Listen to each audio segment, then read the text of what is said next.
Hey Matthew, how's it going? So today, this video is about chapter 2 on the power chords, and we're gonna make a progression, and that's gonna be your exercise, okay? So of course, within this exercise, I want you to be clean. Make sure that you do it slowly first. Make sure you work on the transitions from chord to chord, and then pretty much start speeding it up as much as you can. We're gonna get into 180 doing eighth notes, okay? Eventually we're gonna go into 16ths, but for now, don't even worry about that. We're doing the eighth notes. So what I'm gonna do is I'm gonna start on an A. So the first chord is gonna be an A5.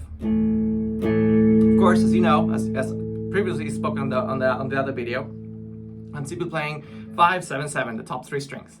But then what I'm going to do is I'm going to go to an F5.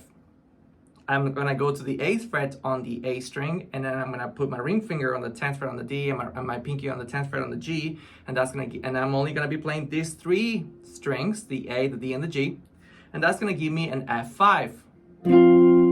Of course, I'm using I want to make sure that my top string and my 2 strings here on the bottom are not sounding. So I'm going to be using the tip of my index finger to mute the top string. That's very important. I'm not pressing, I'm simply muting, just simply touching it. And I am going to be using the back of my index finger to mute the bottom strings. And one thing though is that when you strum the F5, make sure that you're strumming only the A, the D, and the G. Don't do the whole thing. Make sure that your right hand is always considerate of what the left hand is always trying to do. Okay, so we're gonna go 8 times from an A5. 1, 2, 3, 4, 5, 6, 7, 8. 1, 2, 3, 4, 5, 6, 7, 8. Then after that, I'm gonna go to a D5, which is gonna be the same strings from the 5th fret, 7, 7, and it's gonna be A, D, and G string. 1, 2, 3, 4, 5, 6, 7, 8. Then I'm gonna go to an 7th fret, which is an E5, 7, 9, 9. 1, 2, 3, 4, 5, 6, and then on the 6,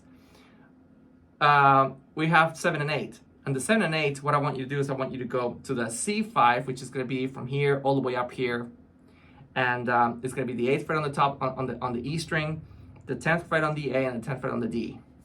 And of course that will be only 2, because of course 6 plus 2 is 8. And if we're doing 8s, then we got to play a total of 8 notes, right? But in this particular case, in this last part, I'm going to be going 1, 2, 3, 4, 5, 6, 1, 2, because 6 plus 2 is 8, and then I'm going to continue. So slowly will be this: 1, 2, 3, 4, 5, 6, 7, 8. 1, 2, 3, 4, 5, 6, 7, 8. 1, 2, 3, 4, 5, 6, 7, 8. 1, 2, 3, 4, 5, 6, 1, 2, 1. Okay? Now I'm going to go ahead and put a drum loop. And eventually when I get to this point,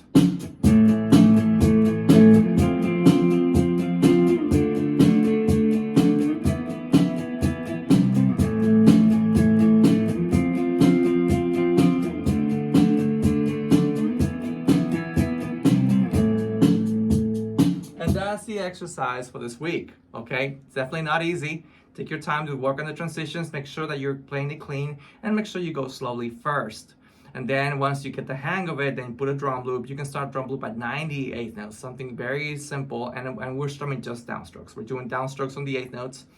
And like I said, when you're playing with power chords that start on the A string, like the F5, the D5, and the E5, make sure that you are muting always the tip, with the tip of the index, you're muting the string above you, which is because we're not using that one. And of course, with any power chord, make sure that the back of the index finger is muting the bottom strings. And of course, when you're playing the A5, again, you're gonna be muting the bottom 3 strings, right? You're just simply touching. You're not pressing, just touching. Let me know if you have any questions, and good luck. Bye.